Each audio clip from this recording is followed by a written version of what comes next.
פיננסיות לגברים בבית, וכשזה קורה, הנשים מתחילות להדיר את עצמן מהתנהלות פיננסית ומבינות בזה פחות ופחות. בסקר שערכנו ושאנחנו רואים גם בנתונים בבנק, לנשים יש יותר חובות, הן יותר מודאגות מהעתיד שלהן, הן פחות משקיעות בשוק ההון.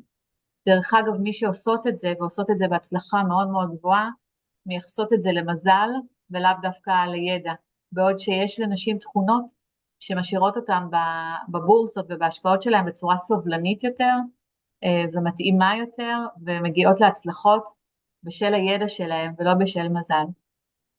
אז יש לנו הרבה מה ללמוד כדי לקדם נשים לזירה הפיננסית. אנחנו עושים הרבה מאוד בבנק הפועלים כדי לקדם נשים בנושאים האלה, בתעסוקה ובעוד נושאים, כדי שיהיו בקדמת הניהול הפיננסי.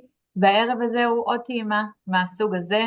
יהיה לנו גם את אנבלה שקד היקרה, שתלמד אותנו איך לצאת ככה מאזורי נוחות וקצת להתחיל לנוע. ואני שמחה להעביר את השרביט למירב, שתיתן לנו גם איזושהי סקירה קטנה, כדי שנבין באיזה מציאות אנחנו כאן מתנהלים ברמה הפיננסית. אז בשמי ובשם כל צוות המרכז לצמיחה פיננסית, כיף לראות אתכם וערב טוב. תודה רבה לנעמה, ערב טוב, תודה לכל מי שהצטרף. אני אתן סקירה קצרה על השווקים, ובאמת נמשיך אחר כך להרצאה של דוקטור אנבלה שקד. נתחיל עם ארצות הברית ונצלול גם קצת לנתונים של ישראל בתקופת המלחמה. מחר תצא הודעת ריבית של הפד, שהוא הבנק המרכזי של ארצות הברית, כמו בנק ישראל שלנו, כאשר הצפי הוא להורדת ריבית. מה המשמעות והתנאים שמאפשרים הורדת ריבית בארצות הברית, והאם זה משפיע גם על הכלכלה שלנו? אז הנתון הראשון הוא האינפלציה. אם נלך 4 שנים אחורה לקורונה, נזכר איך ישבנו בבית בלי אפשרות לצאת, ועשינו המון קניות אונליין. הממשלה בארצות הברית חילקה צ'קים לאזרחים, ובשביל זה היא הדפיסה המון כסף. את הר הכסף הזה שנצבר היה רצון לבזבז מיד כשאפשר היה לצאת החוצה, ואנשים נסעו בעולם, קנו בגדים, ועשו הכל מה שכסף יכול לקנות. כל זה גרם לביקושים אדירים, ובעקבות זה עלו המחירים ונהייתה אינפלציה, שהגיעה עד לגובה של 9% לשנה, שזה ממש ממש המון. אז החליט הפד שהוא חייב להילחם באינפלציה, ובתקופה מאוד קצרה העלה את הריבית מ-0 ל-5.25%. הריבית הגבוהה גורמת לאנשים לבזבז פחות כסף. למה? כי היא מעודדת חיסכון, אני יכולה לקבל ריבית נהדרת בבנק על הכסף, ומצד שני, אם אני רוצה לקחת הלוואה לקנות משהו, אני חושבת פעמיים, כי הריבית היא באמת גבוהה. אז לסיכום, האינפלציה משנת 22 עמדה על 9%, והיום בנתון האחרון אנחנו רואים שהיא כבר 2.5%. זה באמת ירידה משמעותית שהיא כתוצאה מהריבית הגבוהה. הנתון השני שמטריד את הפד הוא שוק העבודה. שוק העבודה הוא המקום שבו אנשים שמחפשים עבודה נפגשים עם מי שמציעים עבודה. הבנק המרכזי מבקש ששוק העבודה יתמתן, זאת אומרת הוא רוצה שפחות עובדים יחפשו עבודה ופחות מעסיקים יציעו, ואז המחיר שהוא שכר העבודה ירד. השכר של כל אחד יהיה נמוך יותר וזה יעזור למחירים לרדת. כתוצאה מזה גם האינפלציה תושפע לטובה ותוכל להמשיך במגמת הירידה. אם נחבר את שני הנתונים האלה להודעת הריבית מחר, נבין עד כמה ההחלטה של הפד חשובה. אם הוא יחליט לדחות שוב את הורדת הריבית, זה יכול לפגוע בכלכלה האמריקאית. וזאת הסיבה, אגב, שאנחנו רואים את שוק המניות עם עליות וירידות חדות. בסופו של דבר תהיה ההודעה ככל שתהיה. אנחנו נצטרך להיות קשובים יותר למסר של הנגיד, מאשר להודעה עצמה. אנחנו רוצים לדעת אם מה שהוא עושה זה חד פעמי, או שזה תחילתו של תהליך הורדת ריבית בארצות הברית. מבחינת ביצועי מדדים בארצות הברית, S&P 500, כמעט כולנו מכירים אותו, מדד שכולל את 500 החברות הגדולות בארצות הברית. הוא שיאן התשואות מתחילת השנה. מיד אחריו יש את מדד הנסדק, שמתמקד בעיקר בחברות הטכנולוגיה. אנחנו ממליצים על השקעה בחברות הטכנולוגיה כי הן מובילות חדשנות, צמיחה, שימוש בבינה מלאכותית, והן בעצם הקטר של המשק. אבל הן גם מאופיינות בתנודתיות גבוהה וסיכון. יש את החברות מתחום הבריאות, שמייצרות תרופות, שהיום הן משלבות חדשנות בתרופות האלה, למשל תרופות נגד השמנה שראינו לאחרונה עם זריקות, ויש את חברות הציוד הרפואי, שהיום משלבות את הבינה המלאכותית והניתוחים הפכו להיות פשוטים יותר.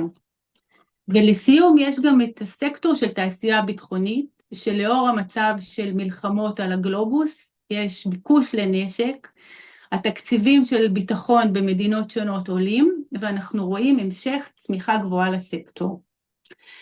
עברנו לארץ. בארץ תמונת המצב מורכבת יותר, מהסיבה שאנחנו מתמודדים עם אי ודאות במצב הביטחוני והכלכלי. הוצאות הממשלה על הביטחון גבוהות, ויכולות להיות אפילו גבוהות יותר אם תיפתח חזית צפונית.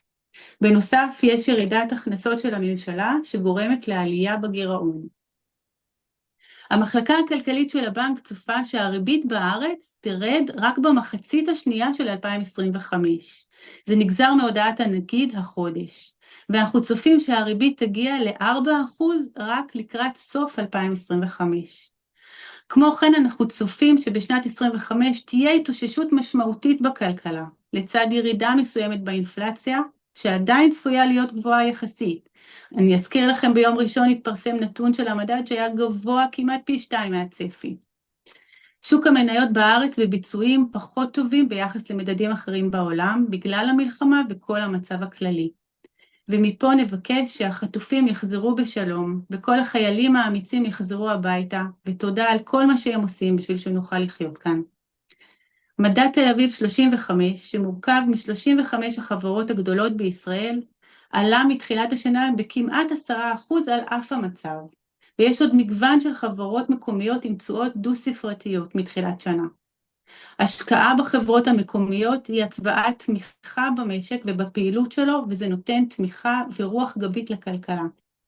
פסיכולוגית, אנחנו נוטים ללכת לתרחיש הגרוע של ירידות בשוק, בזמן שיש גם אפשרות של הטבה וסיום מלחמה. לכן צריך לחשוב על שתי אפשרויות כל הזמן.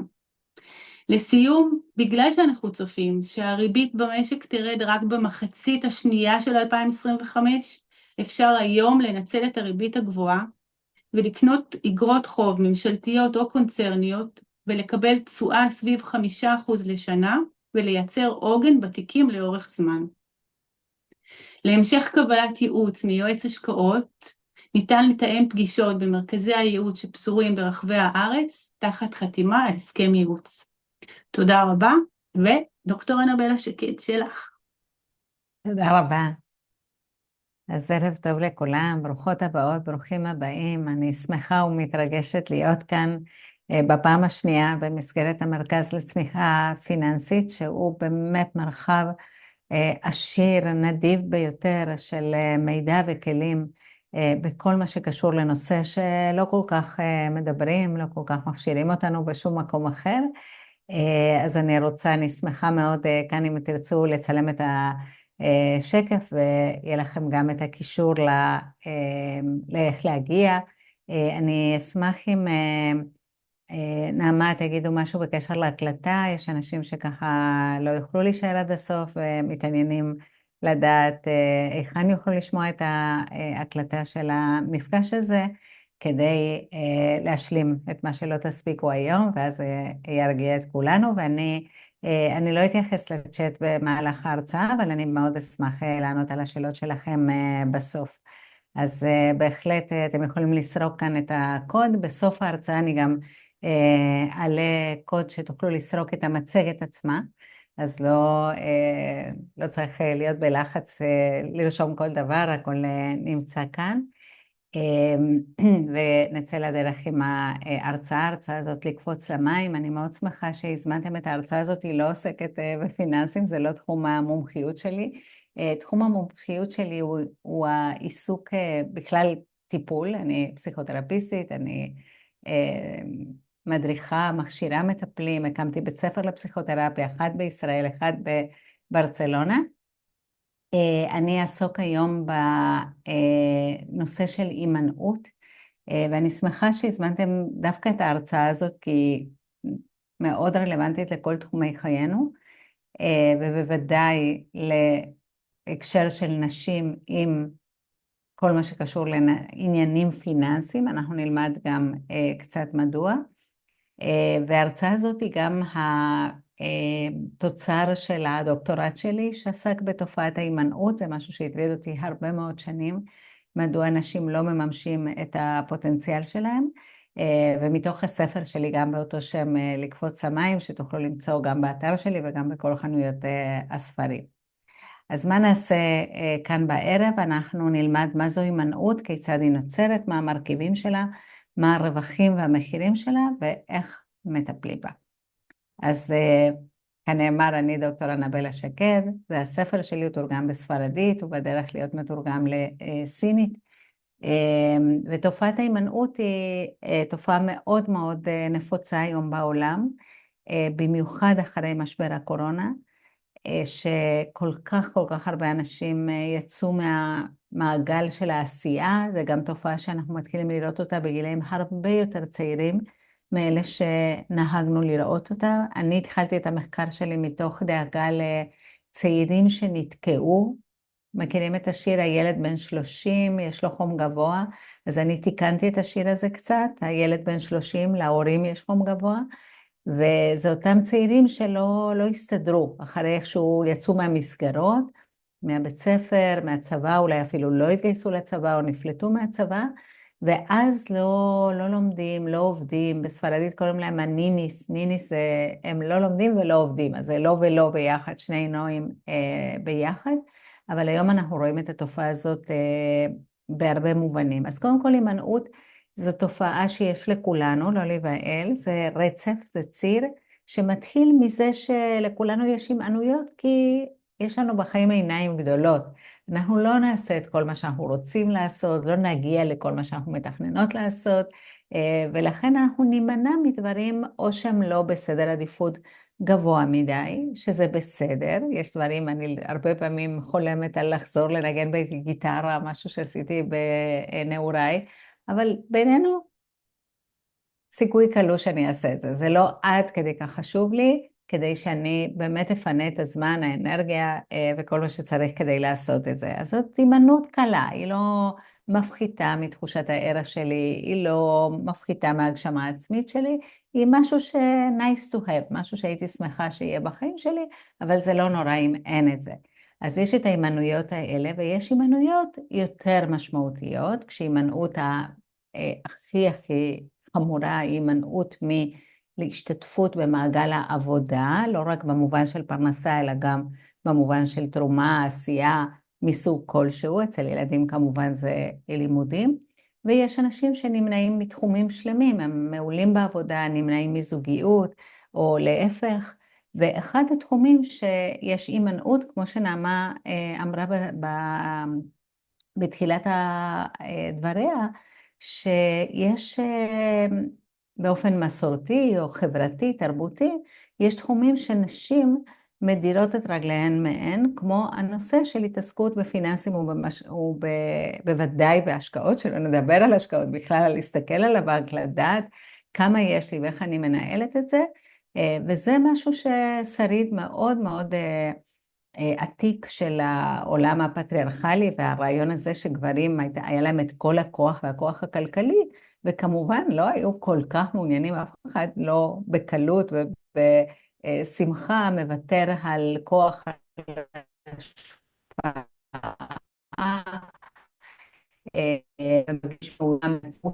של נשים, אנחנו באמת התחלנו להיות רשאיות עבור כסף וכן הלאה, ולא קיים מאות שנים, בסך הכל זה יחסית צעיר. אחד הדרכים ממש המעורבות שלנו בהם, זה לגרום לנו לערב בין זה. זאת אומרת שאם תכונות גבריות ממביע,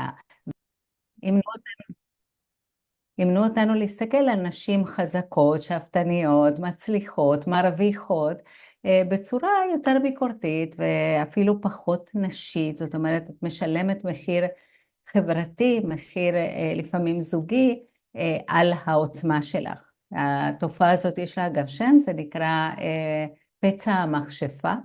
לא יודעת אם אתם יודעים שציד המכשפות המפורסם הוא ציד אחרי נשים פמיניסטיות, אחרי נשים חזקות שרצו לנחס ולממש את הכוח שלהם כנשים יצירתיות, חכמות, חרוצות, וכמובן החברה לא הייתה מעוניינת באותה תקופה, ואולי גם לא היום יותר מדי בנשים כאלה, ואז הואשמו בעיסוק במכשפות כאלה ואחרים ושרפו אותן, ואנחנו, יש לנו לכל אחת, כל אישה יש בעצם באופן ארכיטיפי את פצע המכשפה, שאנחנו מרגישות איזה איום קיומי, באנגלית אומר when we step into power, זאת אומרת שאנחנו צועדות לתוך עמדה של כוח. אז באופן אני לא אדבר על איך תשקיעו את הכסף, בשביל זה יש את המומחים הטובים ביותר בבנק הפועלים, ואני גם לקוחה מרוצה מאוד מהמוסד הזה, ולכן אני עוד יותר שמחה להיות כאן היום. אז אני אספר לכם מה גיליתי במחקר הזה, כי מה שהטריף אותי מאז ומתמיד, זה מדוע אנשים לא עושים את מה שהם טוענים שהם רוצים, או אפילו צריכים לעשות. מדוע השאלה הזאת מאוד מאוד העסיקה אותי? כי אני גדלתי, מאז שהייתי ילדה, אני הייתי מאוד מאוד קשובה לרגשות של אנשים. אני גדלתי בבית שהיה מאוד מטופל, היו במשפחה גם הגרעינית וגם המורחבת הרבה מאוד בעיות נפשיות, ואני הייתי ילדה שרואה, פשוט רואה שאנשים סובלים, ובטוחה מאז ומתמיד, שהתפקיד שלי זה להקל על הסבל האנושי. אני ידעתי מגיל מאוד מאוד צעיר שאני המטפלת, ממש גדלתי לתוך העניין הטיפולי, אני מרגישה ישר חמלה ועצב, לכן אנחנו אנשים הרגישים נושאים עצב עצום כבר שנה שלמה, ודאגה כל כך גדולה לכל מי שאיבד ולחטופינו וחיילינו, ומסתבר כשגדלתי שהיה עוד מאפיין אישיותי שגם לקחתי מהבית, שלא התאים למקצוע, כמו שלפחות אני למדתי אותו לפני יותר מ-30 שנה. ובגלל שכמו שגדלתי בבית שלא כל כך תפקד במובנים מסוימים, ובמובנים אחרים תפקד בצורה מאוד מאוד טובה, אבל אני הייתי צריכה להסתדר לבד. בחוויה שלי לא היו מבוגרים. אני זוכרת זיכרון ילדות שהייתי בערך בת 9, ואני לבד בבית, מצלצל לטלפון, אני מרימה את הטלפון, אומרים לי שהאח שלי עוכב בחנות כמו מקסטוק כזאת, מי שארגנטינאי יודעים, זו חנות שהייתה מוכרת לכולם, קראו לזה קאסה-טיה, והוא היה עם חבר שלו, חבר סחב משהו, תפסו אותם, עיכבו אותם, והתקשרו הביתה להורים שיבואו לקחת אותם, ואני סוגרת את הטלפון, ויוצאת להביא את אח שלי הגדול, מהחנות הזאת. זאת אומרת, לא עולה בדעתי שזו משימה למבוגר, לא עולה בדעתי שיש מבוגר שאני יכולה לפנות אליו. וממש הגעתי לשם, ואז כמובן לא היה לי מושג מה אני אמורה לעשות, אז התחלתי לבכות, ואז רחמו על הילדים העזובים האלה ושחררו אותנו עם שקית ממתקים. היה משימה מאוד מוצלחת באותו זמן. וזה אומר שמתוך הגדילה הזאת לתוך צורך לפתח הרבה תושייה, הפכתי להיות אדם מאוד מאוד עצמאי ומאוד מאוד פרקטי. זאת אומרת, אני יודעת לעשות דברים, אני יודעת שכשיש בעיה, אני אמורה למצוא את הפתרון, וכשמתרגלים את זה המון, באמת מתפתחת המון תושייה והמון יכולת לתרגם רצונות, מטרות למעשי.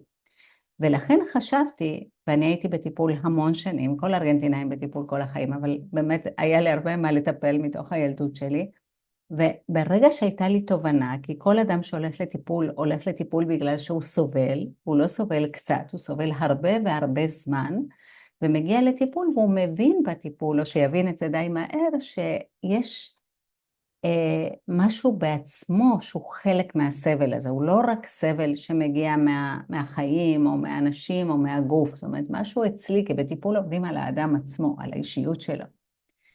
ואז כשהבנתי משהו לגבי עצמי, הלכתי הביתה, שיניתי התנהגות, ואז החיים שלי השתנו. אז אתם יכולים לדמיין באיזה הלם הייתי, כשהתחלתי לטפל באנשים בהתמחות שלי במרכז לבריאות הנפש, והמטופלים שלי מבינים הכל, ולא עושים עם זה כלום. וזה הטריף את דעתי. והתחלתי לשאול את המורים, את המדריכים, את הספרים, כאילו, אז מה עושים? מה אנשים אמורים לעשות עם התובנות שלהם? וכל הזמן קיבלתי את התשובה, זה תהליך. זאת אומרת, הטיפול הוא תהליך, זה לוקח הרבה זמן, סבלנות, הם לא הבינו למה, מישהו אמר לי, למה את כל הזמן רצה לפתרונות, ואני לא מבינה מה לא בסדר בלרוץ ועוד פחות לפתרונות.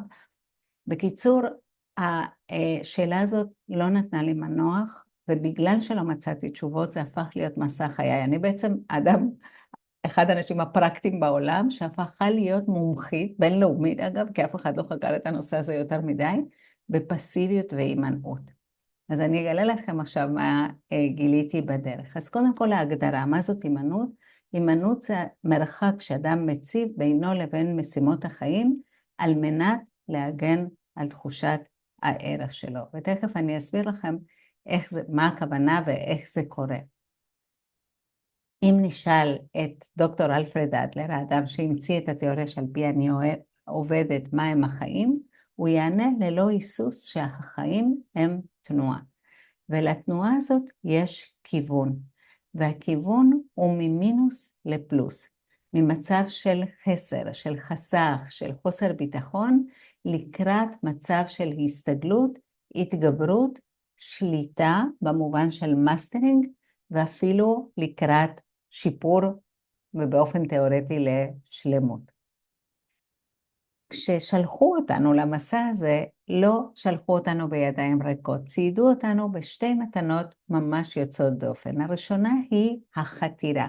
המילה חתירה היא מילה סופר חשובה בטבע האנושי, והיא כוללת בתוכה 3 מימדים, את הרצון, את השאיפה ואת המאמץ להתמודד עם קשיים ולהשיג מטרות. רצון, שאיפה ומאמץ. ובנוסף, נתנו בידינו את הכוח היצירתי, שבאמצעותו אנחנו יכולים למצוא פתרון כמעט לכל מכשול. זאת אומרת, עבורנו, בני אנוש, זה טבעי לרצות, לנסות, להתמודד, ובמקרה של כישלון, להתגבר.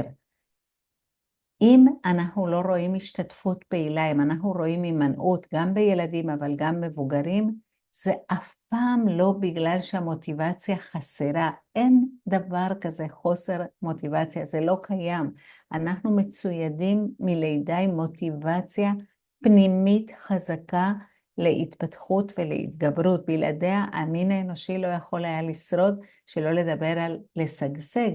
ולכן אם האדם לא מגלה את השאיפה האקטיבית להתפתחות, זה אף פעם לא בגלל שהמוטיבציה חסרה, אלא בגלל שהמוטיבציה חסומה.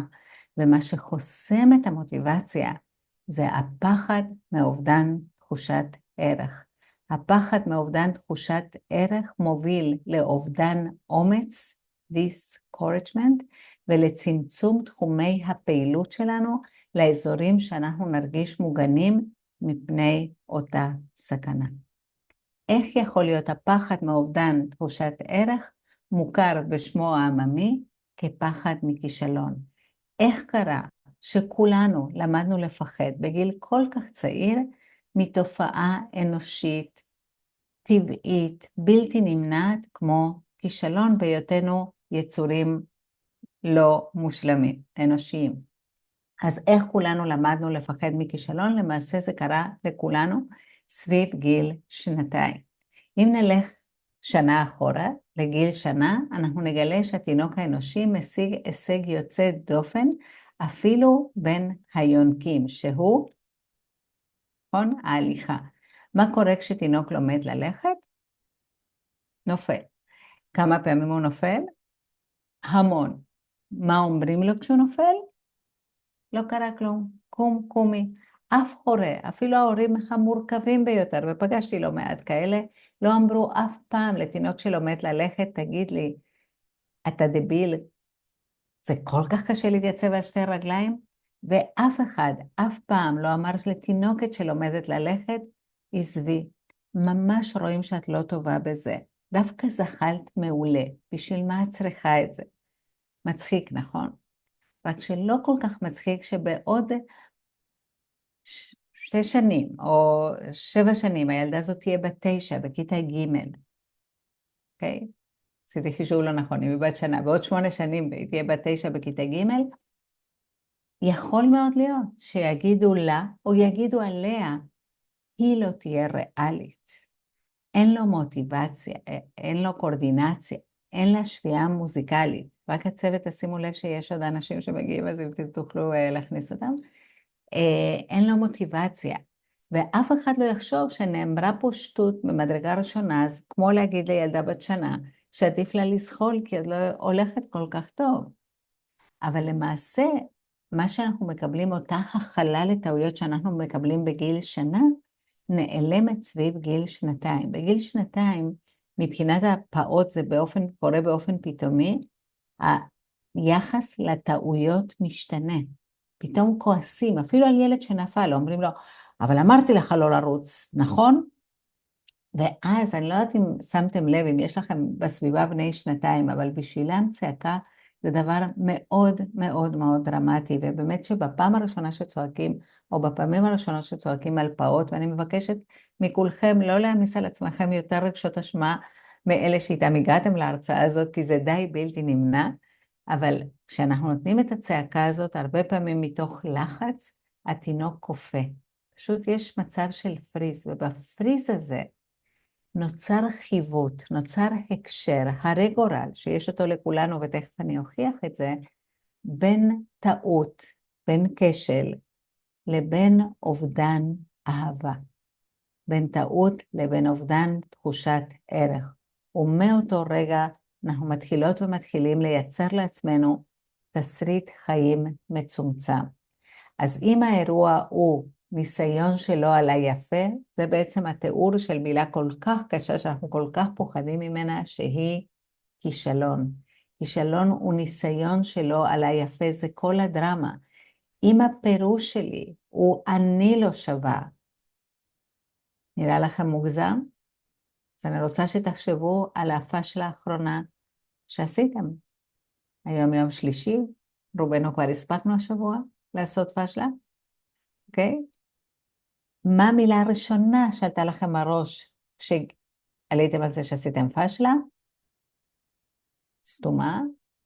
זה מטומטם? משהו כזה? איך זה יכול להיות? נכון שלנוכח טעות זה הופך אותי לא שווה, אבל זה משהו שהפנמנו בצורה מאוד חזקה. אחרת לא היינו מגיבים בצורה כל כך דרמטית לאיזושהי טעות. אם הפירוש שלי הוא אני לא שווה, אני אחוש בושה, אני ארגיש בושה ופחד.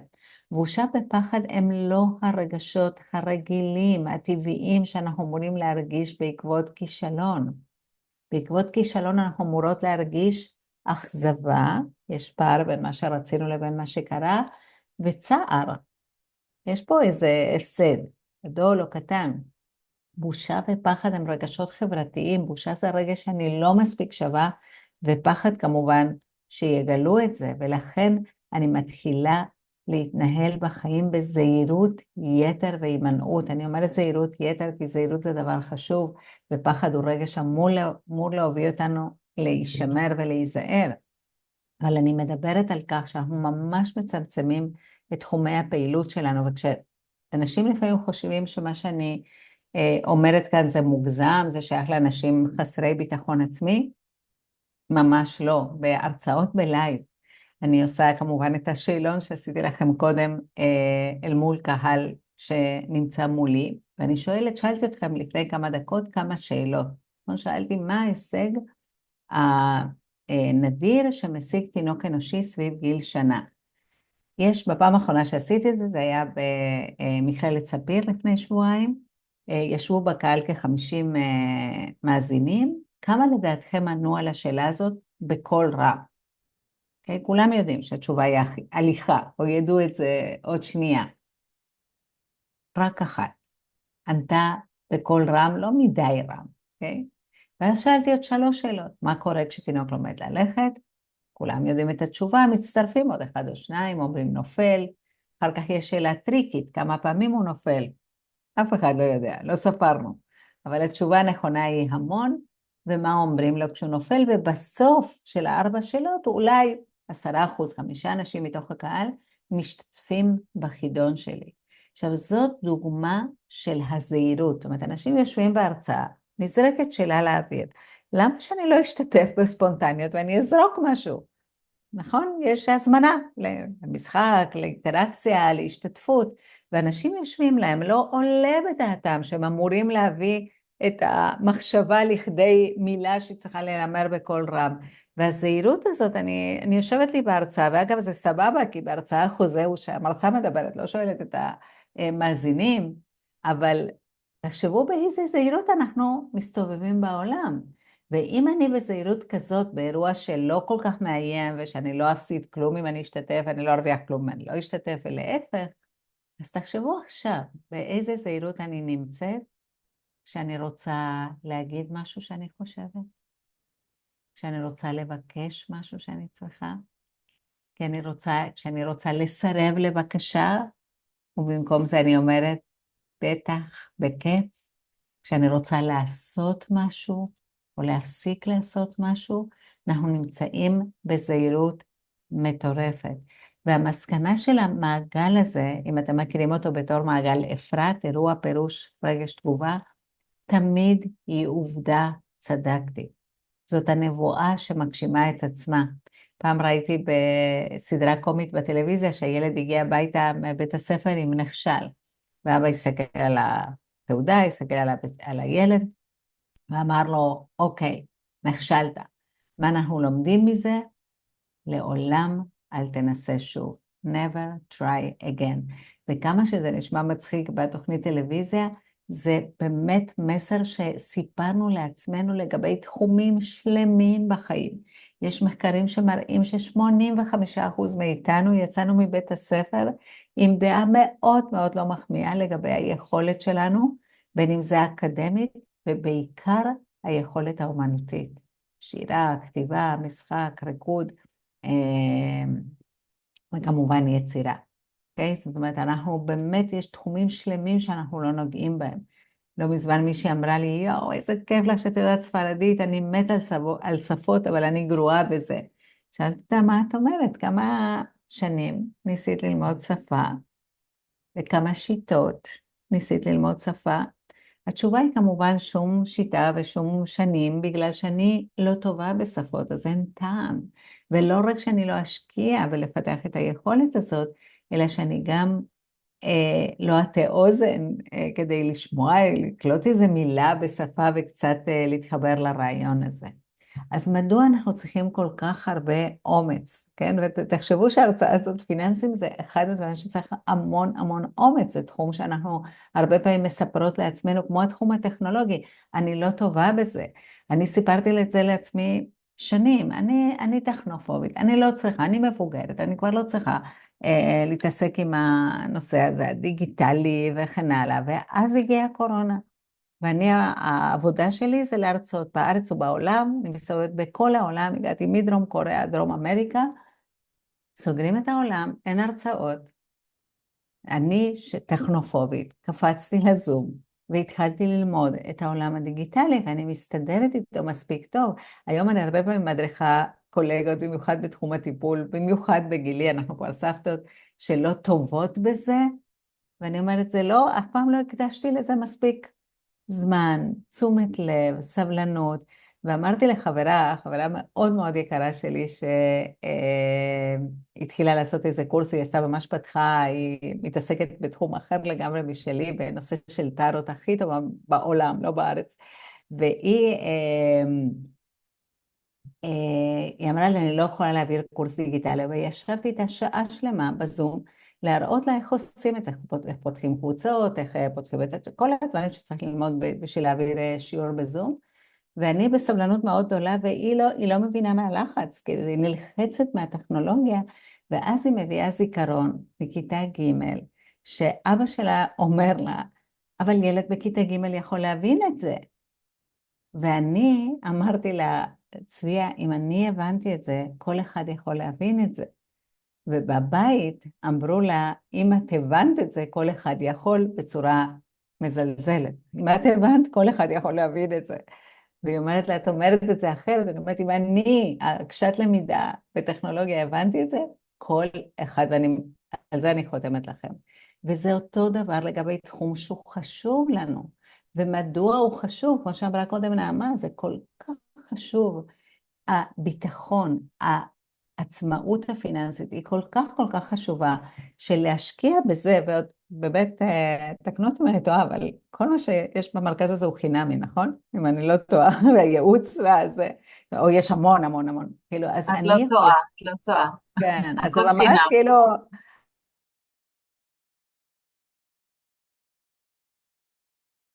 זה לא בשבילי, אני לא טובה בזה, זה לא מדבר אליי. אנחנו כבר לא באותו עולם שהיה, אנחנו לא בעולם עבודה יציב, שאדם עבד כל החיים וקיבל אחרי 50 שנה שעון זהב, ואז פרש עם פנסיה שמספיקה לו לחיות בכבוד. אנחנו בעולם עבודה שדורש מאיתנו כל הזמן יזמות, אפילו בתוך קריירה כשכירים. ואם כבר יש כסף וסברנו קצת כסף, אז אנחנו לא יכולים לא לעשות איתו משהו שיבטיח את העצמאות שלנו ואת הביטחון שלנו. אבל מדוע צריך כל כך הרבה אומץ? כי בחברה שלנו כישלון זה דבר מאוד דרמטי. יש באמת איזה סכנה לחשיפה, לפגיעות, לכישלון, למבוכה, להשפלה, וכמובן הכי גרוע מבחינתנו אנושית לדחייה. שזה כמו שלילה של לא רוצה אותך, לא רוצה לראות אותך.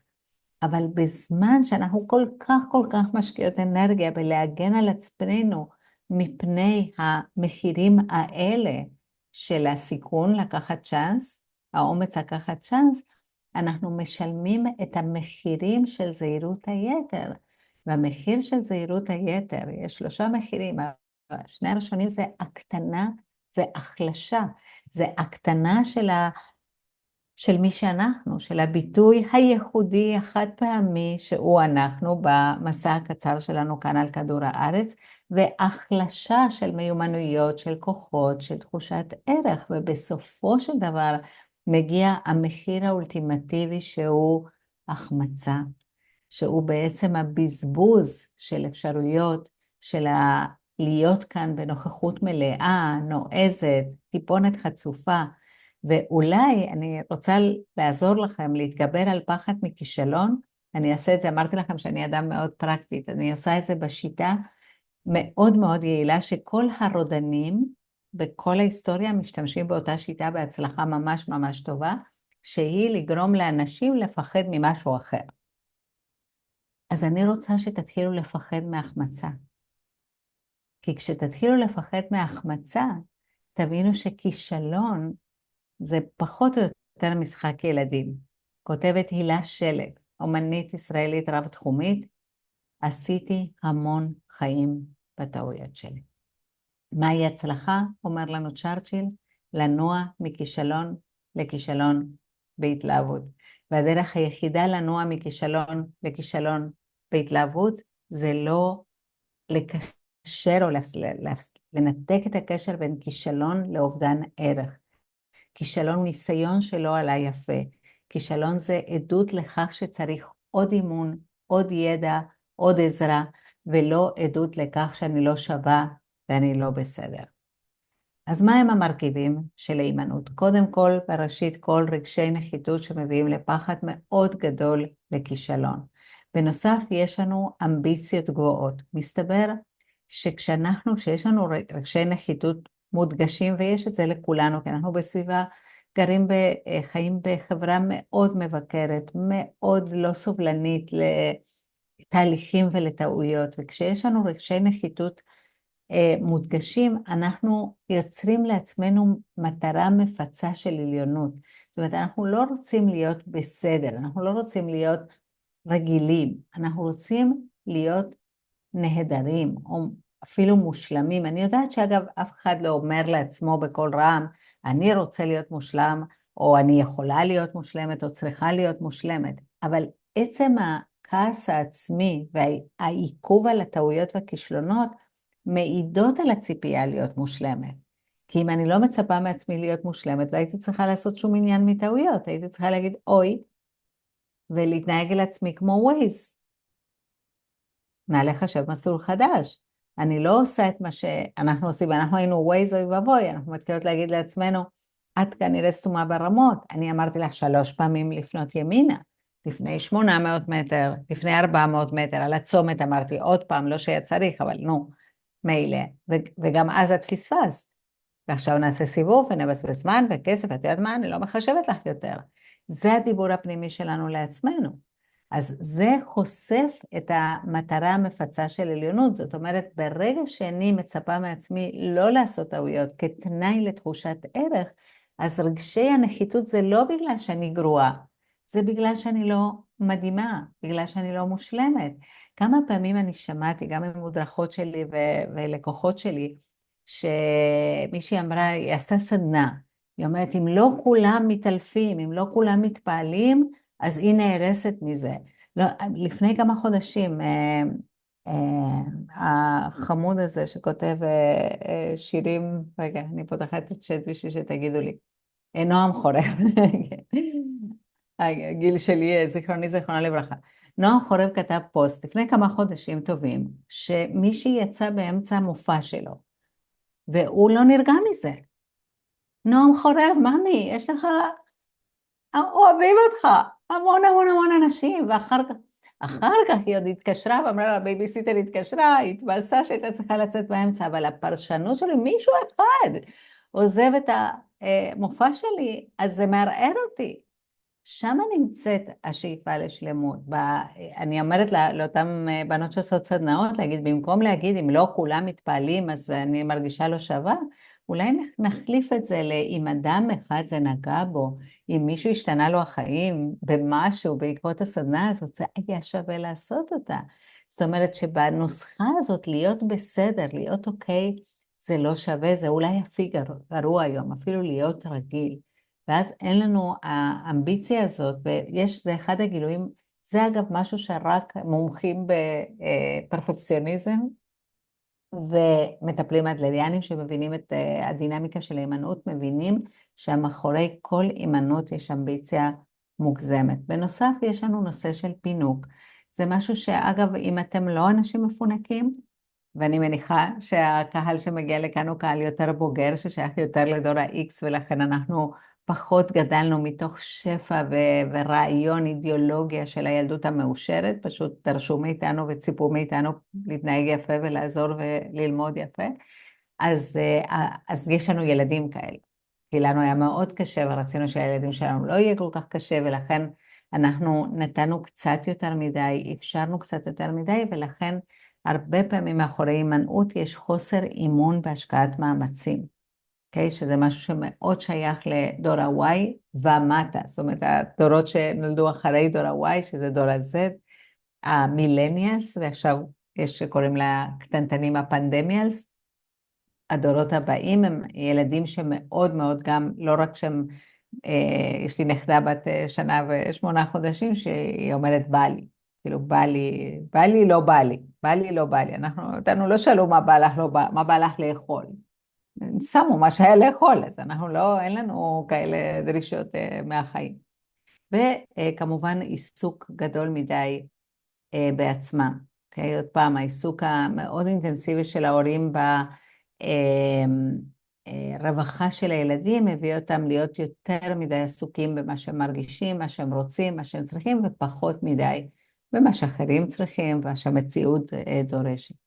והמרכיב האחרון של ההימנעות הוא הצדקה. Okay? אף אחד לא יכול בחברה שלנו לא לתפקד ולא להשתתף ולא לתת בלי שתהיה לו סיבה טובה. כי כל חברה, בכל ההיסטוריה, בכל העולם, לכל חברה אנושית, יש 2 דרישות מוצדקות מהחברים שלה.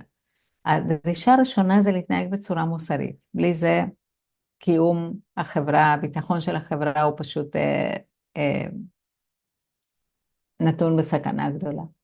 והדרישה השנייה היא לתרום משהו, כמיטב יכולתנו, אוקיי? אז אדם לא יכול להגיד, אני לא רוצה לעבוד, אני לא רוצה לעשות, ילד לא אומר אפילו בגן, הוא לא אומר, אני לא רוצה לאסוף את הצעצועים כי זה משעמם לי וזה קשה לי. כי הוא יודע שאם הוא יגיד, אני לא רוצה, יכעסו עליו. אז מה הוא אומר? כואבת לי הבטן. אני עייפה. זאת אומרת, אנחנו מגיל מאוד צעיר מבינים שכדי להימנע, אנחנו צריכים תהיה הצדקה. ויש שני סוגים של הצדקות. הצדקה אחת היא תירוצים. הסיפורים שאנחנו מספרים לעצמנו מדוע אני לא עושה, כמו אין לי זמן, אין לי תמיכה או אין לי כסף, או אני לא יודעת אם זה קשור לשוק ההון, אני לא טובה בזה, זה לתירוצים. ולהימנעויות יותר גדולות יש גם אליבים, שזה תירוצים או סידורים לא מודעים, שזה הרבה פעמים חרדה ודיכאון, שאנחנו קוראים לזה השפעת של הפסיכיאטריה, שבעצם כשאדם יש לו חרדות, אז הוא מקבלים את זה שהוא לא מתפקד. אז חרדה זה משהו, תשימו לב שלמשל בתקופת הקורונה, אותו משבר קטן שהיה לפני 5 שנים, שאנשים שהיה להם חרדות בתקופת הקורונה, נעלמו חרדות. היה הטבה מטורפת במצב שלהם, בגלל שלא נדרש מהם לתפקד, להתמודד ולעשות שום דבר. אפשר להישאר בבית ולא לעבוד, אפילו לקבל כסף על זה. ולכן רמת החרדה ירדה. מי נכנס לחרדה בקורונה? המתפקדים. האנשים שלא אפשרו לנו לתפקד ולייצר ולעשות את מה שאנחנו יודעים לעשות, שזה להשתתף באופן פעיל. נגמרה הקורונה הפוך. אלה שחזרו לעבודה נרגעו כי עוד פעם יש לנו כלים לייצר לעצמנו חיים טובים, ואלה שנדרשו שוב לתפקד חזרו לחרדות.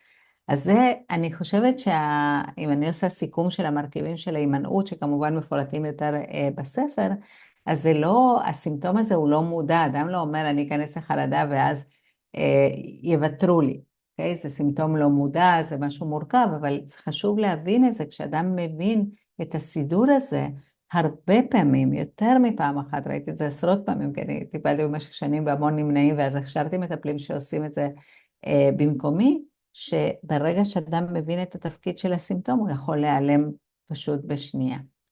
אז למדנו מה זה הימנעות ומה המרכיבים, אז בואו נראה מה המאזן של ההימנעות. מסתבר שהימנעות יש לה המון המון רווחים. הרווח הראשון שעליו דיברנו בעצם עד עכשיו כל ההרצאה, זה הגנה מפני כישלון. כמובן הגנה מדומה מפני שלא לעשות זה כישלון בפני עצמו. זאת אומרת, זה לא, יש פתגם, אחד הפתגמים הממש לא אינטליגנטיים שקיימים, זה רק מי שלא עושה לא טועה. מי שלא עושה טועה טעות חמורה מאוד, כי מי שעושה, גם אם הוא לא מצליח, הוא מרוויח חוויה, הוא מרוויח למידה, הוא מרוויח משהו מההתנסות הזאת. אז ההגנה מדומה מפני כישלון.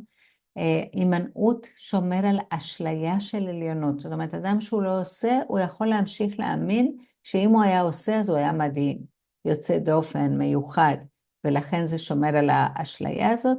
כמו שאמרתי לגבי הפינוק, בהימנעות יש הרבה מאוד נוחות. זאת אומרת, אנחנו מכירים את הביטוי הזה, אזור הנוחות. אוקיי, האזור שנוח לנו. אפשר לחשוב שזה כפר נופש, אזור הנוחות. לא, זה מקום מנוון, משתק, שהביטוי הזה של כלוב של זהב, זאת אומרת שאנחנו כן נמצאים במקום שלא מממשים את המהוויים האמיתיים, העמוקים, הפנימיים שלנו, ואנחנו קצת תקועים וכלואים שם, וגם הרבה פעמים נקמנות. זאת אומרת שאנחנו לא כל כך מרוצים ממה שהחיים נתנו לנו, בעיקר באחריות ההורים או בני הזוג, ואז אנחנו מתנקמים בהם כדרך להקל על הסבל. נקמה היא דרך מאוד מאוד בעייתית להקל על הסבל, יש דרכים יותר טובות לעשות את זה. אז אם נסכם אלה הרווחים של ההימנעות, והמחירים של ההימנעות זה סבל נפשי מתמשך, כי כמו שאמרתי אפשר להימנע ולהגיד אני לא הולך לעבודה ואני הולך לחוף, אני צריך להיות חולה או לפחות לסבול, ובסופו של דבר אנחנו מביאים להחמצת החיים, שזה מחיר פשוט בלתי נסבל. ככה תיארתי את זה בספר שלי. אם זה היה חוזה שחתמנו, תינתן הגנה מפני כישלון, שכישלון זה כל מה שפחות מהכי מושלם ומיוחד, יחד עם שמירה על אשליה של עליונות ותוספת נוחות ונקמנות, תמורת סבל נפשי מתמשך והחמצת החיים. אז אני מקווה שכשרואים את העסקה ככה, כולנו מבינים שזה לא לעניין ושצריך לקפוץ למים. אז מה עושים? כדי לקפוץ למים אנחנו צריכים שינוי קוגניטיבי, אנחנו צריכים שינוי מחשבתי. ואחד השינויים כבר דיברנו על זה, אני לא טובה בזה, אני לא מאומנת בזה. אני לא יכולה, אני צריכה עזרה, אוקיי? או עם עזרה אני אהיה מסוגלת. היום שמעתי מאחת התלמידות שלי בתוכנית שלי להורים לילדים צעירים, שילדה אמרה לה, זה קשה, ילדה בת 4, היא אמרה, זה קשה לי. ואז האמא אמרה לה, אבל את יודעת לעשות גם דברים קשים. וילדה, כאילו השינוי הזה שזה קשה, זה אני לא יכולה, מזה קשה ואני יכולה להתגבר. אז השינוי הכי גדול שאנחנו צריכים לעשות זה להפסיק לחשוב על כישלון כסימן לאובדן ערך. כישלון זה ניסיון שלא עלה יפה.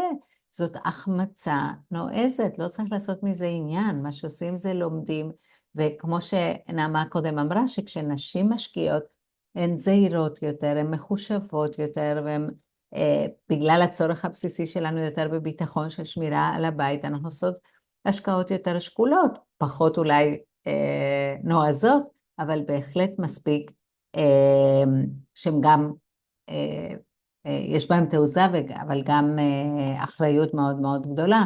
אז השינוי הזה, זה לא שוק לנשים, אני לא מבינה בזה כלום, אלה השינויים שאנחנו צריכים לעשות, לשנות את הפרדיגמות מאי אפשר לאי ששמו אפשר.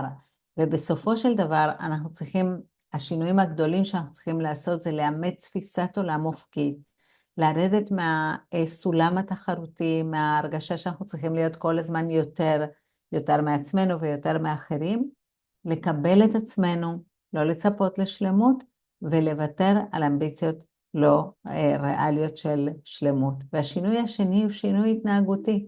ומה שאני צריכה לעשות היום, זה לא בהכרח עכשיו ללכת הביתה ולשים את הכסף על מניות, אבל השינוי ההתנהגותי הראשון שאני יכולה לעשות, זה לקבוע פגישת ייעוץ עם מישהו שאני יכולה לסמוך עליו, או פשוט להקשיב, או אולי כבר עשיתם את הצעד הראשון שהגעתם לכאן הערב, אוקיי, להרצאה שקשורה בנושא של הימנעות ותעוזה.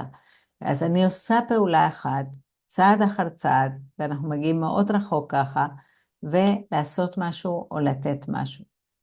אין לי כאן קסמים של איך יוצרים מהימנעות. אני יכולה להגיד לכם שהסוד שלי להגשמה, הסיבה שבגללה אני מגשימה דברים, זה הסוד של אנשים פרקטיים. זה שיש לי את היכולת לחלק כל דבר גדול למשימות מאוד קטנות.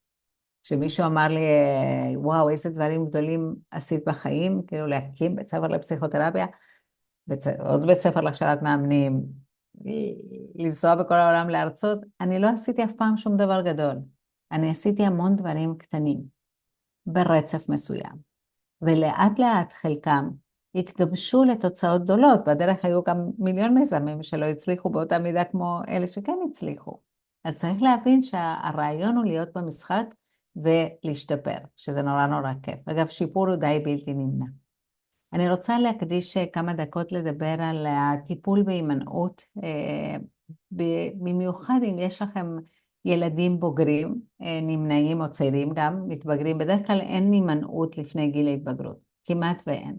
היום זה כן התחיל להיות קצת עם הנושא של חרדה חברתית בגילאים יותר צעירים, אבל באמת לא נראה ילדים מאוד פסיביים לפני גיל ההתבגרות, בדרך כלל. אם זה קורה, אז טוב לתפוס את זה ממש ממש מהר. אני מלמדת הורים לילדים ממש צעירים, איך לגדל ילדים אקטיביים מגיל 0. כבר אני נותנת לכם טיפ, זה לעשות פחות ולבקש יותר. בואו נתחיל בזה. אז הטיפול בהימנעות, ברגע שמה שמביא נמנעים עצמם לטיפול, זה הסבל הנפשי, כי כמו שאמרתם, הם לא יכולים להרגיש טוב ולא להשתתף ולא לעבוד ולא להשתדל ולא לעשות את מה שאדם בריא, מה שמצופה מאדם בריא לעשות. אז הסבל הנפשי מביא אותם לטיפול, ויש הנחה בעולם הטיפול, הנחה שאני עושה ככל שביכולתי כדי לערער אותה, ואני מלמדת גם אלפי מטפלים בעניין הזה, זה שטיפול מאז ומתמיד, יש לו הנחה שחוסר תפקוד, ירידה בתפקוד, דיספונקשן, היא תוצאה מהמצוקה הפסיכולוגית. זאת אומרת שהדיספונקשן הוא תוצאה של הדיסטרס. ואם אנחנו נטפל בדיסטרס, אז התפקוד מן הסתם ישתקם. אבל זה לא נכון במקרה של נמנעים. ובכלל אני חושבת שטיפול לא צריך רק לטפל בדיסטרס, אני חושבת שטיפול צריך לטפל בדיסטרס ולשקם את התפקוד. לעבוד במקביל על שני הדברים האלה, ונמנעים שמגיעים לטיפול, הם מגיעים לגן עדן. כי תחשבו על זה, אני נמנעת, שאין לי ביטחון עצמי, יש לי אמביציות גבוהות שאני לא מודעת אליהן עדיין, ואין לי הרבה כוח או רצון להשקיע את כל המאמץ שצריך להשקיע כדי להשיג את האמביציות שלי. אני הולכת לטיפול, מקשיבים לי, מקשיבים לסיפורים שלי, לעבר שלי, לזה, ולא דורשים ממני שום דבר, חוץ מלהופיע לטיפול. כמעט תמיד הטיפול שלה נמנע משולם על ידי מישהו אחר, ואגב, הרבה פעמים נמנעים או שמאחרים לטיפולים, או שמבטלים פגישות ברגע האחרון. הורים המון פעמים משלמים הפגישות שלא התקיימו, והם לא יודעים את זה, מפני שהמטפל בגלל חובת הסודיות לא יכול לספר את זה להורים.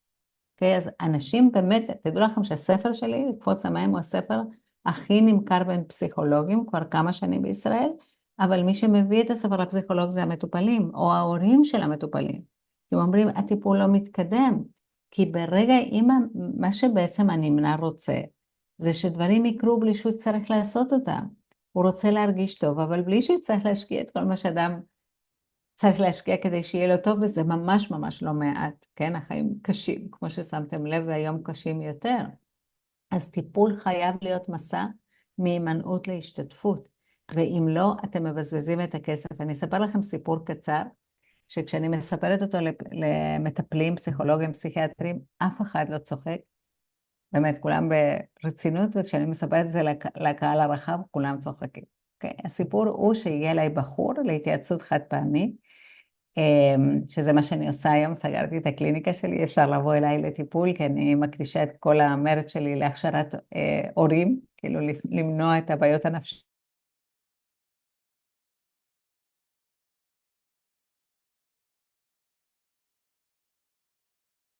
בגיל 30 בערך, שנתקע אחרי שהחברה שלו עזבה אותו, הוא כבר מעל שנה בבית בדיכאון, לא עושה שום דבר, גם לא חזר לעבוד,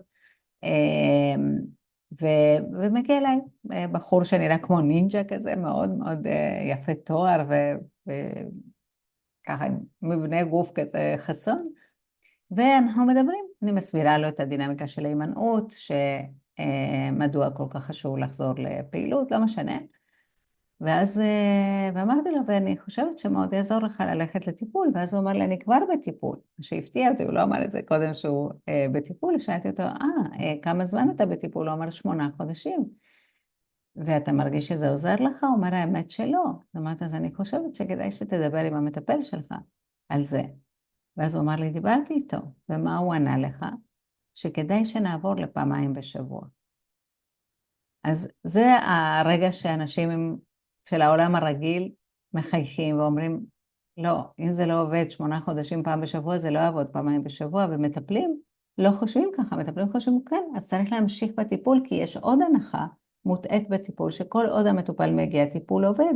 מטופל הרבה פעמים מגיע בשביל לקבל אישור ותמיכה והכלה, ולא בשביל להתקדם. התראיינתי לא מזמן בפודקאסט שנקרא דייט עם לי סובר, שעוסק בזוגיות, ברווקות, והיא אומרת, אבל טיפול זה כיף. אמרתי לה, מותק, אם זה כיף לך, את לא בטיפול, את בספה. כאילו, טיפול זה אמור להיות חדר כושר, זה אמורים להזיע שם, אמורים לעבוד קשה. והדבר האחרון שאני אתן לכם זה הדרכת הורים, כי מה שאני גיליתי זה באמת מאוד קשה להניע נמנעים, והדבר היחיד שמזיז נמנעים, זה שההורים שלהם מפסיקים לממן אותם ולשרת אותם. כי ליד כל נמנע, יש מישהו שעושה במקומו ובשבילו. וכל ההורים שנמנעים שפגשתי, כולם עושים את אותם טעויות, 2 טעויות. אחת זה לממן ולשרת, הכל מכוונות הכי טובות. והטעות השנייה זה לבקר ולקטר. אז אני מציעה לכם להפסיק לעשות את שני הדברים. אני מציעה להורים לעשות חזון אישי, לעשות את החזון של ההורות לבוגרים, זאת אומרת, מה אנחנו רוצים לתת ומה אנחנו רוצים לעשות למענם, וזה לא לנהל להם את החיים ולממן את השוטף. אני בעד שהורים יממנו לימודים, הכשרה, טיפול שעובד, דברים שתורמים להתפתחות.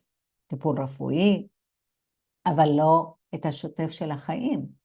כי אז אדם אין לו צורך לעשות את זה, הוא יכול לעזוב מקום עבודה או לא להגיע, יום כן, יום לא, יום למה לא, בגלל שמישהו אחר משלם את החשבונות. אז קודם עושים את החזון. הפרק, אגב, בספר שלי שעוסק בהדרכת הורים לבוגרים, קוראים לו "העושר שלהם לא בידינו". משפרים יחסים, מפסיקים לממן ולשרת, אבל גם מפסיקים לבקר ולקטר ומתעניינים יותר. היה מקרה שאבא של ילד בן 37, שסיפר לי שהבן שיתף אותו באיזה בעיה רפואית שהייתה לו בעור, והאבא תוך שנייה הלך לגוגל ובירר מה יש לו, ומצא את הרופאה הכי טובה בארץ שמטפלת בזה, והשיג את הטלפון, וגם אמר לו שזה מכוסה על ידי הביטוח, שהאבא משלם מאז ומתמיד, ושהוא יכול לפנות לרופאה, ואז האבא אומר לי, ולמחרת אני שואל אותו, התקשרת? והבן אומר לא. והשאלה של האבא היא, האם להתקשר לרופאה או לא? אתם מבינים? זה צריך להפסיק את השירותים, אבל אמרתי לו, לא, כמובן שאתה לא יכול, זאת אומרת, מה אני אמור להגיד לו? תשאל אותו מה שלומך, איך אתה מרגיש? זאת הבעיה שלו, אנחנו צריכים לשפר את היחסים בלי לתת, ואנחנו צריכים להודיע על הפסקת מתן שירותים ומימון, אנחנו עושים את זה בהדרגה, אגב זה לא עובר כל כך בשקט, יש דרמות מאוד גדולות עם העניין הזה, כי הרבה פעמים זה מגיע גם על הוצאה מהבית, הילד תקוע בבית 40 ומעלה, וזה שלב התפתחותית מאוד לא טוב.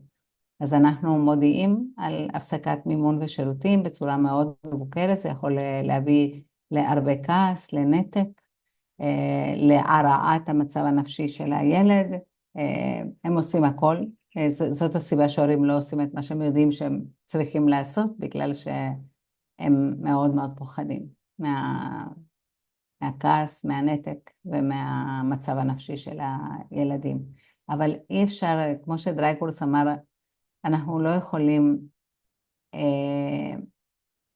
לעשות שיהיה לילדים שלנו חיים קלים, ולכן אנחנו צריכים להכין אותם לחיים. אז אני אסכם, ולאחר מכן אני אשמח לענות על שאלות. הימנעות היא אסטרטגיה להגנה על תחושת הערך שנולדת בחברה אנכית, אשר מודדת ומתנה את ערך האדם, ומעודדת יצירה של מטרות לא ריאליות כתנאי לשייכות לערך. לכן הימנעות נטועה ברגשי נחיתות ביחס למטרה שאי אפשר להגשים. על נמנעים לפתח רצון ויכולת להשקיע מאמצים ולחשוב יותר על אחרים ועל דרישות המציאות מאשר על עצמם. עליהם להכיר בסימפטומים כהצדקה להתנהגות שבניגוד לתחושה החברתית, ויציאה מהימנעות כרוכה בהפקת החתירה, קבלה עצמית, קביעת מטרות שניתנות להשגה ותרגול עשייה. נשמח מאוד לענות על השאלות. כמו שהבטחתי, יש פה ברקוד שבאמצעותו תוכלו להגיע למצגת, ומהמצגת, אם תרצו, יש לכם גם את הכישורים שיביא אתכם לכל המשאבים המטורפים של בנק הפועלים. אני תכף אחזיר את הברקודים, אל תדאגו אם לא הספקתם, וגם זה יביא אתכם לאתר שלי, ששם יש לכם, אז זה יביא באמת לאתר, ואני אצטרך שניונת לעשות סטופ שייר, זה קרה לי בטעות, אז אני, שניונת, פותחת שוב את המצגת בשביל שני הברקודים, וגם יש משוב להרצאה הזאת, שאנחנו ממש נשמח בגלל הפעילות הכל כך מושקעת של המרכז לצמיחה פיננסית, אז אנחנו מאוד מאוד רוצות לקבל משוב על הפעילות, על ההרצאה, איך נהניתם ממנה, וככה נוכל לשרת אתכם יותר טוב. אז אני שוב מעלה, ובינתיים כמובן אפשר לרשום בצ'אט שאלות. אם רשמתם שאלה קודם, יש לי שתי בקשות מכם, אחת זה לרשום אותה שוב, ולרשום שאלות רק פעם אחת. אל תשאלו הרבה פעמיים, אני לא יודעת כמה שאלות נספיק, בוודאי לא את כולם, אבל אני פותח מיקרופונים, אם מישהו רוצה לשאול בעל פה גם, זה בסדר? בואו נראה איך זה מתקדם. האם אפשר לקבל דוגמאות פרקטיות? כן, לעידוד לעשייה וצמיחה לתוך אחריות של ילדים בגיל 3 עד 6. אז יש לי, תחפשי אירין בשיעור פרטי עם ניב רסקין, יש לי 2 שיעורים פרטיים, ואחד מהם עוסק בפיתוח אחריות עצמאית אצל ילדים. פשוט 8 דקות שיעור פרטי על פיתוח עצמאות אחריות. אבל בגלל 3 דוגמאות, אז אני אתן לך, אחד לתת פחות, השנייה לבקש יותר, והשלישית, לשקף לילד את מה שהוא יכול. אוקיי? זאת אומרת, לא אתה נפלא, אלא עזרת לי. אוקיי? ממש כאילו לפרט את ממה את מרוצה. מה עשה לך טוב. תודה רבה, קודם כל על כל מי שכתב תודות. ונעמה, את רוצה להגיד, או מישהו כאן רוצה להגיד איפה אפשר יהיה לראות את ההקלטה? כן, כי יש אני הרבה אשמח, שאלות אנחנו לגבי פשוט זה. נשים אותה בימים הקרובים, אנחנו נשים את ההרצאה באתר למרכז לצמיחה פיננסית, ותוכלו לראות אותה, היא תהיה זמינה למשך השבוע הקרוב, ולהגיד שקודם כל לך תודה, אנבלה, תודה רבה, אני למדתי המון, ואני אשמח אם לפחות תהיה קפיצה אחת למים, אפילו בדמות של מישהו כאן יבקש העלאת שכר, נשים נוטות לא לעשות את זה, ואפילו אם זה יהיה פשוט אפילו להשקיע סכום קטן בשוק ההון, או לעשות משהו אחר שלא עשינו קודם, להעיז ולהתחיל להתנהל גם פיננסית, ולקפוץ למים במובנים האלה. תודה רבה. מאוד מאוד מאוד מומלץ, ממש. אני חושבת שבדיוק אני כותבת עכשיו ספר נוסף, אני עכשיו נמצאת, אני לא בבית, אני בתאילנד, גם יש לי תירוץ מעולה כי יש לי פה 2 נכדות, אז אני מכורה וחייבת להיות כאן.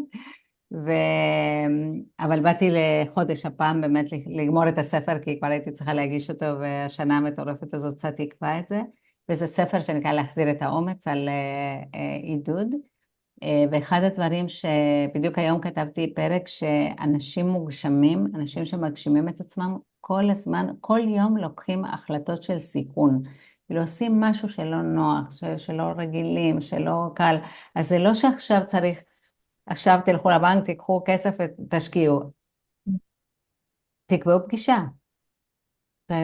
תראו עוד פודקאסט על זה, כאילו תדברו עם מישהו שעושה את זה, כאילו זה לא חייב להיות הדבר, כאילו יש צעדים שקודם עושים כדי לעשות. עכשיו יש אם מישהו מהצוות יכולה לשים את הקישור למצגת בצ'אט, בגלל שיש אנשים שלא יודעים לעשות עם ברקוד, אבל אני גם יכולה ללמד אתכם, כי אם אני יודעת... אני שמתי את זה כבר בצ'אט, זה נמצא בצ'אט אז ואני מעולה, אקפיץ את מעולה. מעולה, תודה רבה. אז הנה יש לכם גם קישור למשוב, אנחנו ממש ממש נשמח לשמוע משוב. עם הימנעות מעודדת חזרה בתשובה כדי להימנע מהתמודדות.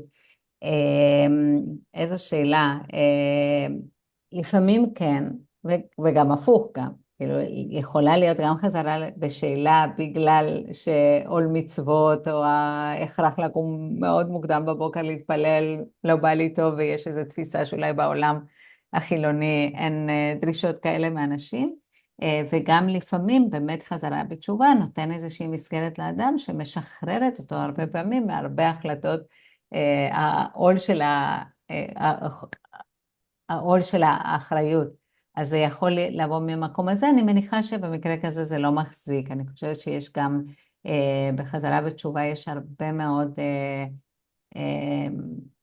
רצון וחיבור לרוחניות וגם קהילתיות, כאילו זה נותן כל כך הרבה שייכות, כן, ומה שהרבה פעמים חסר בחברה שלנו. תודה רבה, תודה רבה. שמעתי הדרכה להורים בעיקר, אשמח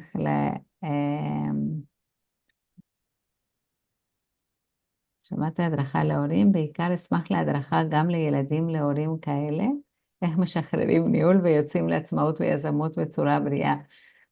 אז אם לגבי הילדים, שוב, אני עוסקת היום, יש לי תוכנית לעבודה עם הורים לילדים צעירים, זה נקרא אתגר ההורות, יש פעם בחודש יש לי הרצאה, עוד שבועיים תהיה הרצאה כזאת, וובינר, אבל, והספר עוסק בהדרכה להורות גם לבוגרים.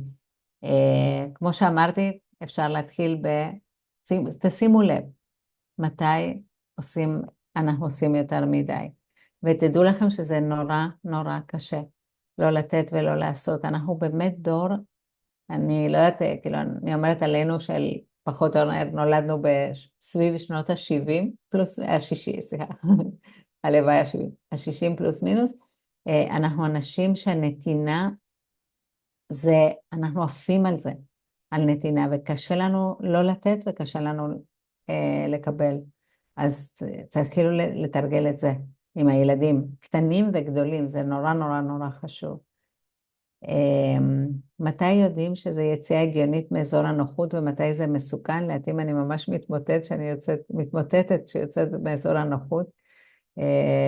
ללכת לשחק עם חברה ושברתי את היד, אז יותר מתאים בעצם הליכה כרגע, אבל איך יודעים? לפעמים אני נפגעת מיציאה מאזור הנוחות וממש קשה. אז במקרה הזה הייתי אומרת, תודה קודם כל על השיתוף, לשבור את היד מאימון זה נשמע כמו תאונה, זה לא נשמע כמו סיכון גדול מדי, אלא אם כן יצאת, את לא מאומנת בכלל ויצאת, לא יודעת, לסקייטבורד או משהו כזה. אני מציעה, אני חושבת שעניתי על התשובה, על השאלה הזאת, בנושא של פשוט לחלק את זה לקטנים, והייתי אומרת שלפעמים את מכירה את עצמך שאת מ-0 ל-130 שניות, זאת אומרת שאת נחה במרכאות, ואז כאילו נכנסת ברבק, אז זה גם קצת, כאילו הנה אני נכנסת ברבק בשביל להוכיח לעצמי שעדיף היה לו לעשות כלום. אז זה גם קצת יצירה של תירוץ של להגיד, את רואה? זה לא היה לי שווה, אז לא כדאי לעשות את זה. בוא ניכנס עוד 5 שנים לאזור הנוחות. אז עדיף לאט ומעט, אבל בצורה עקבית. ככה מגיעים מאוד מאוד רחוק. מה אפשר לעשות אם יש הימנעות? אני רוצה להגיע למטרה מסוימת, אבל מסתבכת ומתחילה שמרגישה הימנעות. אז קודם כל, אם זה רק לגבי מטרה מסוימת, את במקום טוב. אז א', הייתי בודקת, האם המטרה הזאת, עד כמה היא חשובה לך? כי כמו שאמרתי, יש לנו המון רעיונות וחשקים, ולא כולם הם באותה חשיבות, לא כולם שווים את ההשקעה. אז הייתי מתחילה באולי התייעצות עם מישהו שמומחה במטרה שאת רוצה להשיג, או הקשבה לרעיון עם מישהו שהשיג את מה שאת רוצה להשיג, ולשמוע את הדרך שהוא עשה, זאת אומרת לקבל השראה, הייתי פשוט אוספת מידע. זה עוד משהו שאני עושה המון, אני ממש אוספת המון מידע לפני שאני פועלת, ולכן הפעולות שלי מאוד אפקטיביות, למרות שכמובן יש תמיד ניסוי וטעייה בכל הדבר הזה. תודה רבה, תודה רבה. איזה מפרגנים, תודה. יכול להיות שנמנעים מחרדה, אז כמו שאמרתי, יותר מאשר נמנעים מחרדה, חרדים כדי להימנע. זה נשמע באמת, הרבה פעמים כועסים עליי כשאני אומרת את החלק הזה בתיאוריה של אדלר, אבל דווקא יש בזה משהו מאוד אופטימי, אין האשמה בכלל, יש פה הזדמנות להבין את המהות של חלק מהסימפטומים, כמובן שיש גם סימפטומים שמגיעים ממקומות אחרים, בין אם הם מתוך כימיה של הגוף, ובין דברים שקרו לנו, טראומות ואובדנים, כמו שאנחנו חווים כל כך בכמות לא סבירה בשנה האחרונה. עדיין, שוב, אם הסימפטום לא משרת את ההימנעות, אז אנחנו נמצא דרך טיפול תרופתי או אחר, דרך להפחית את הסימפטום כדי להתגבר על ההימנעות, ואז מתוך עשייה מתחזקת היכולת, כי תחושת הערך שלנו, הביטחון העצמי שלנו והאומץ שלנו זה כמו הבטריה של מכונית, זה נטען בנסיעה, צריך לפעמים דחיפה או ניצוץ, אבל אנחנו מקוות שההרצאה הזאת תהיה דחיפה להסתכל על כל הנושא הפיננסי בצורה יותר נועזת, נוכחת, אמיצה, חדשה, כן? ממש צעד אחד לעניין הזה, אז נתחיל משם. הספר שלי קוראים לו לקפוץ המים, כמו הרצאה. תודה, תודה. כן. כבר 10 שנים רוצה לשפץ ותמיד חוזרת בי, הרבה כסף השקעתי באדריכלים ולא זזה. מעניין, כאילו פה צריך להבין את על מה זה יושב, אוקיי? כי הרבה כסף, אין דבר כזה הרבה כסף, אוקיי? כי כשמישהו אומר יקר, זה אומר, אני עוד לא הבנתי את הערך של הדבר הזה, אוקיי? כי אם תגידי לי שיפוץ עולה, אמרו לנו השכנים שעשו שיפוץ, ואחר כך זה קרה לנו, ואמרנו לעצמנו שזה לא יקרה, כי שאלנו אותם כמה עלה השיפוץ, אז אמרו, אחרי 500,000 הפסקנו לספור. ואני אמרתי, לא, התקציב שלנו היה 50,000 בערך לשיפוץ, אבל לא רוצה להגיד לכם בכמה זה נגמר. אבל השאלה היא באמת מה הערך, ומה עומד, מה האלטרנטיבה גם, עם מה ההשקעה הזאת מתחרה, כי אני יכולה כן להגיד שזה הלחיץ אותנו ולקחנו הלוואה ושילמנו אותה 5 או 6 שנים, אבל אחרי זה אנחנו נהנים מהבית בכל רגע, ואחד הדברים אגב שאני מאוד אוהבת בקשר לשיפוץ, כמו שאמרתי לכם, אני כבר לא מקבלת מטופלים, אז לא מגיעים אליי הבית הרבה אנשים שלא היו אף פעם בבית, אז וגם אני פולניה קצת, פחות מארחת, אני גם באתי מבית כזה שתמיד רציתי לצאת מהבית, אז אני עד היום מעדיפה לצאת מאשר להיות בבית, נשאר לי ככה, אבל כשמגיע מישהו ואומר, וואו, איזה בית יפה, אז אני פתאום רואה את זה בעיניים שלו, העיניים החדשות האלה שרואים שאני כבר התרגלתי לבית. אוקיי, עוד מחמאות. אתם תגידו מתי להפסיק, כי אני לא יודעת מה השעה, פה זה, אני לא רוצה להגיד לכם מה השעה פה, באמצע הלילה. תודה רבה, תודה.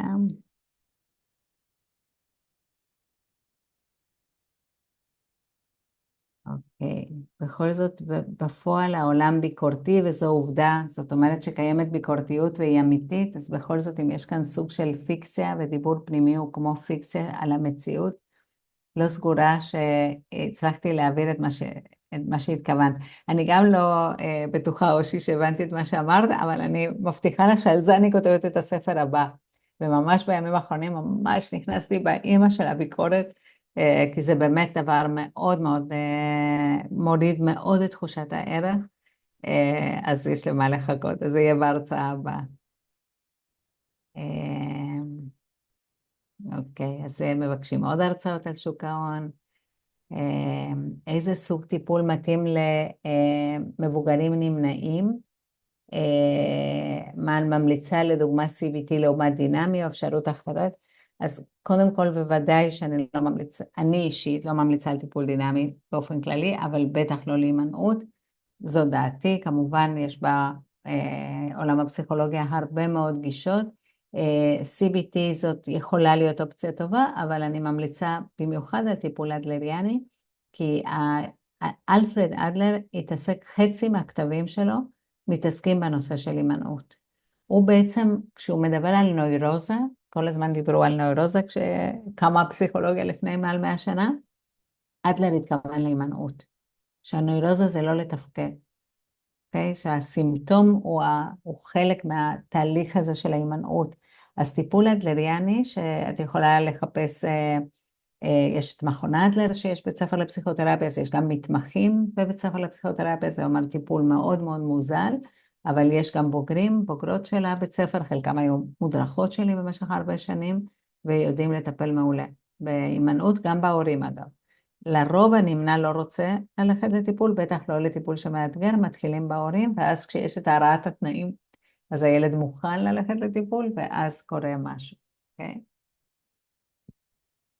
אם יש לי חרדות מגיל מאוד צעיר, לא חושבת שהמצאתי תירוצים. קודם כל, אני לא רוצה שתרצי מפה מהרגשה שהמצאת תירוצים, לא בגיל צעיר ובטח לא בגיל מבוגר. אדם לא ממציא לעצמו תירוצים, זאת אומרת, הנפש שלנו יכולה לייצר את הסימפטומים שתורמים באופן שלו להתמודד עם המציאות המורכבת שהוא נמצא מולה, אז אין פה שום כוונה לזלזל או להאשים. אז הייתי אומרת שחרדות מגיל צעיר הן קשורות גם למשהו תורשתי, הן קשורות אולי אווירה משפחתית מאוד חרדתית, אולי לדברים שקרו מפחידים שהכניסו איזה חוסר ביטחון בסיסי ואיזה תחושת סכנה של אלוהים יודע מה קורה בעוד שנייה. אז במקרה הזה, אם יש חרדות הרבה מאוד זמן, אז אנחנו צריכים, הגישה שלי אומרת שכל דבר שמקשה עלינו, אנחנו צריכים כוחות נפש יותר גדולים ממנו. זאת אומרת, אם יש לי חרדות, אני צריכה יכולות, כוחות, עזרה יותר גדולה מהחרדות, כי אחרת החרדות מנהלות את ההצגה של החיים שלי, וזה לא מה שאני רוצה שיקרה. תודה רבה. איזה כיף. זה מאוד מרגש אותי שאת כותבת שילד בן, לא צעיר בן 22, קרא את הספר וזה עשה לו משהו בכיף. כן. תודה רבה, אופל, על זה. כשהיא אומרת, אני הרגשתי שאשכרה הרצאה חינמית עם מידע בקצב מהיר של מידע, במקום למרוח. אני כל כך מעריכה את הזמן והקשב שלכם, באמת, כאילו, אני לא מבזבזת שנייה של אף אחד. אני לפעמים באמת עולה להרצאות שאני מרגישה שאני מזדקנת תוך כדי הרצאה. תודה רבה, תודה. אוקיי. טוב, נראה לי יש עוד... הנה, הגעתי לסוף, אני לא מאמינה.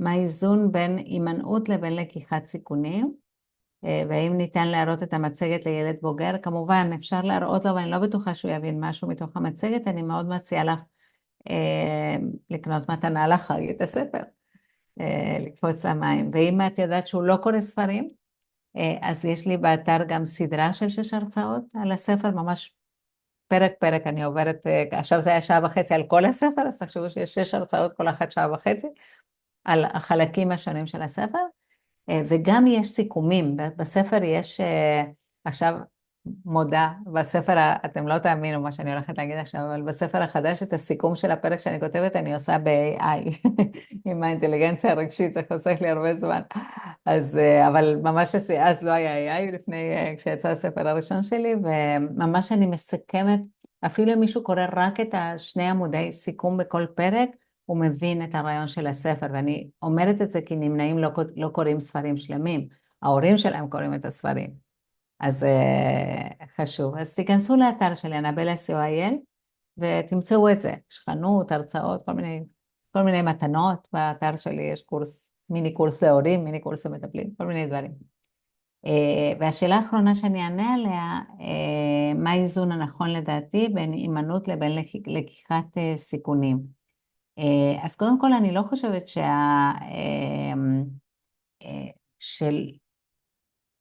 יש אדם שפעיל ולא לוקח סיכון, זאת אומרת יש אנשים שפעילים לגמרי, הם לא חייבים להיות נמנעים, כאילו שאני בסדר, אני מרוצה עם החיים ואני לא לוקחת סיכונים, כי הסגנון חיים, אני עובדת, אני מקיימת מערכות יחסים, החיים שלי טובים ואני לא לוקחת סיכונים, כי זה לא הטבע שלי, גם אני כזאת, כשאני נכנסתי אחרי הקוביד, יש, לא יודעת אם מותר לי, אבל מחר בבוקר יש איזה וובינר, יש לי עוד וובינר שאני עושה עם הבת שלי, שנולד, היא מומחית בסטרס דווקא, זה עוד נושא שאולי תביאו לדבר הזה, ואני, כשהתחלתי לביזנס הדיגיטלי, נכנסתי מאוד מאוד לתחושה של סכנה, כי אני תמיד הייתי רגילה, במקצוע שלי משקיעים המון כסף, אבל משקיעים כסף בהכשרה, כאילו זה היכולת שלנו, הכשרה, הדרכה, קורסים, התמחות, ספרים, הוצאה מאוד גדולה שלי, וכשהגיע העידן הדיגיטלי, אני פתאום מוצאת את עצמי משקיעה כסף בפייסבוק, בפרסום ממומן, ולהביא אנשים לוובינר וכן הלאה, דיברנו קודם על כשהתחילה ההרצאה כמה אנשים נרשמו לוובינר, לעומת אנשים שמגיעים לוובינר, ואז ממש הרגשתי שאני בלחץ, כשאני עוסקת באימורים, אני לא יודעת, אני שמה המון כסף כדי להביא אנשים לוובינר, ואני לא יודעת אם יקרה משהו בחדשות, אם אנשים כן יבואו לוובינר, אם תהיה הפסקת חשמל, אני קניתי גנרטור לפני שהתחילה מלחמה, כי אם הוובינר תהיה להפסקת חשמל, מה אני עושה? אז הלקיחת סיכון במקרה הזה, אני אדם מאוד סולידי, אז זה לא התאים לי. אחר כך אני פיתחתי חוסן לגבי זה, כי הבנתי את ההזדמנות פה, גם את ההזדמנות להגיע להמון אנשים, ולהשפיע על הרבה יותר אנשים שיכולתי להגיע אחד שמגיעים לקליניקה, או מתכנסים להרצאה. תראו כמה אנשים היו פה, לא היינו צריכים אולם, היו כ-300 איש בהרצאה, ואני מקווה שנגעתי בחלק גדול מכם. אז והיא גם הזדמנות כלכלית, משהו שלא, עוד פעם, לא יפה אולי, או מקובל, בטח לא אצל מטפלים לדבר, שיש פה הזדמנות חדשה.